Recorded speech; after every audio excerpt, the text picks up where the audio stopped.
get the show started!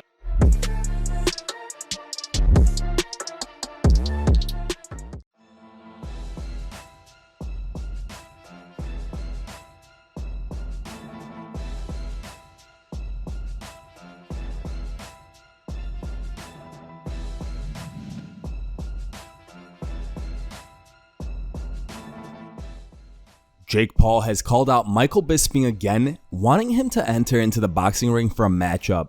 The two fighters have taken to social media, both showing an interest in wanting to make a deal for a boxing match in the near future. Yet, it seems now that the former UFC middleweight is not interested in this matchup anymore.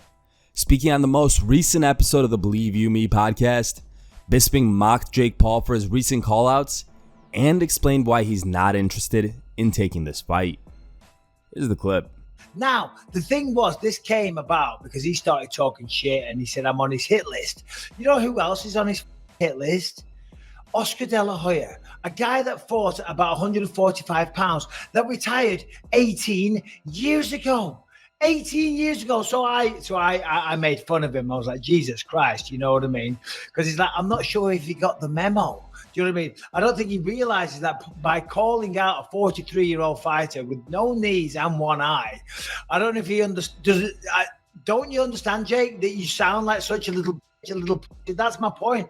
I like what you're doing. The fact that he brings up there that I said nice things about him proves I'm not a hater. He just needs to fight a boxer and stop calling out these guys. I mean, he started off with Ben Askren, who was 37, coming off a hip replacement.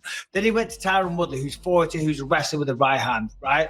Now he's calling me out. At this rate, and Oscar De La Hoya, at this rate, the next person he boxes is going to be the old guy that Conor McGregor punched in the bar. Do you know what I mean? These are the type of people that he's calling out. But however, guess what?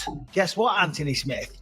He says that if I can get licensed, he will fight me. The Tsutina Combat Sports Commission have messaged me and said 100% they would host this fight and they will commission me with one eye. So, Mr. Jake Paul, I guess the ball's in your court. Yeah, I right. I don't want to fight him. I don't. I'm not lowering myself to that.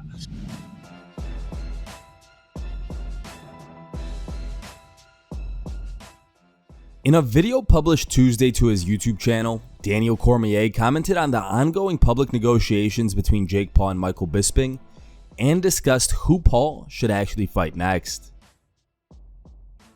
You want an older guy to fight?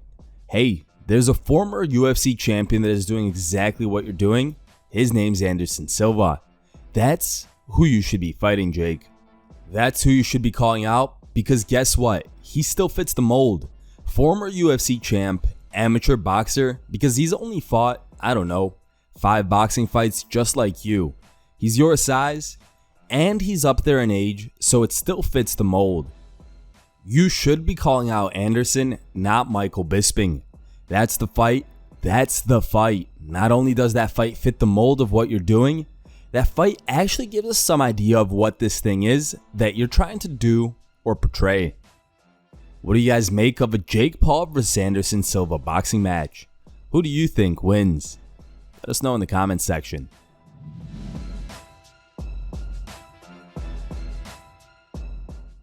Two of the best 185-pounders in the world, Robert Whittaker and Marvin Vettori, are scheduled to clash later this year at UFC 275 in Singapore.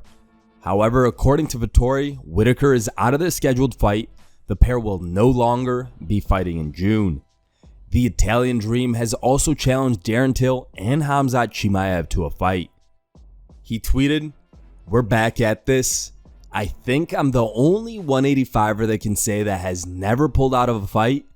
But anyway, Smash Boys, I'll get you back to back. Let's do it. I'm willing to die just to show up."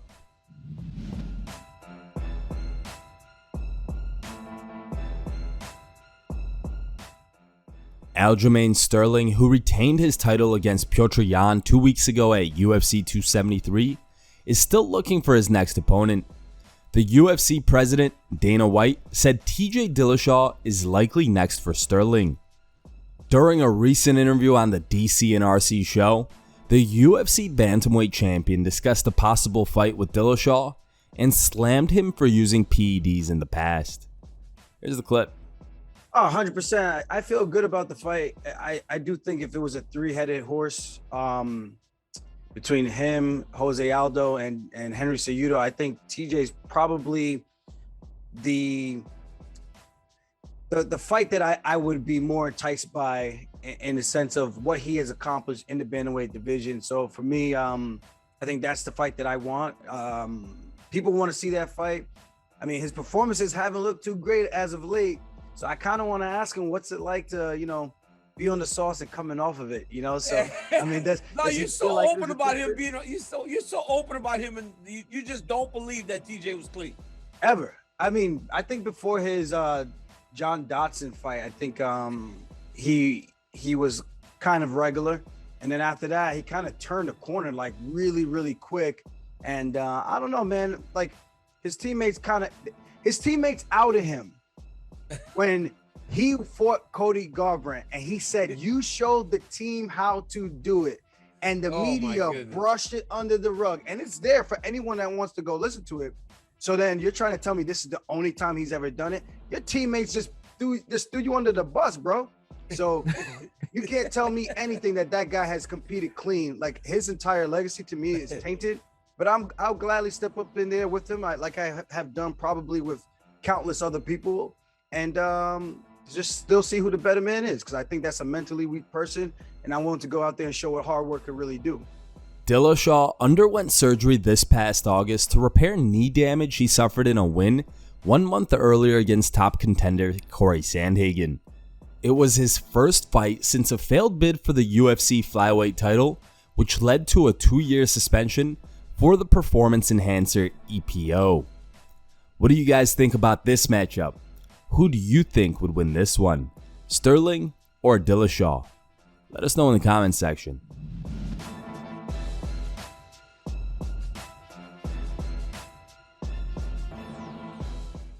Gilbert Burns is coming off a loss to Khamzat Chimaev from 2 weeks ago at UFC 273, but despite the defeat, Burns arguably raised his stock in the battle. As such, he's looking for a big fight next, and he's thrown out a couple of names. Burns revealed in an interview with RJ Clifford on SiriusXM that he's looking to fight Colby, Diaz, Bilal Muhammad, or Jorge Masvidal next. How do you see the division playing out? Is it Usman and Edwards, and then Khamzat and Colby, and then you and maybe Bilal? Like, does that kind of make sense at 170? On the paper, yeah, but I don't know if Colby's gonna accept that fight. That's I still don't know, and that's where I tried to make my case, and I already did. Friday, I had a lunch with Dana and Hunter, and I say, "Hey, if Colby for any reason says no, please give me the rematch," And they will think about it. They will see. He's nothing done yet. I don't know about Colby, but if Colby's not, I was hoping to get a bigger fight after that. I think that name, like the Nate Diaz, the Diaz brothers' name, is always on the back of my head. These are fights I would love to do, but it makes sense to Bilal too. Especially I don't even talk. He did a great performance against a very close friend of mine. I was hoping to look and get the win, but so Bilal got a win. I get so much respect with training before, so I like Bilal. But yeah, that fight makes sense. I think a bigger fight, maybe Diaz, maybe Masvidal, those fights make sense too. But we'll see. You guys should know already that I'm not saying no for a fight. So we'll see what's next. Here are the top 3 memes you guys posted on MMAmemes.com. In third place is a meme posted by user Morocco Team Pan. Second place goes to US Mate. And the number 1 voted meme was posted by a user named Anju Kumar.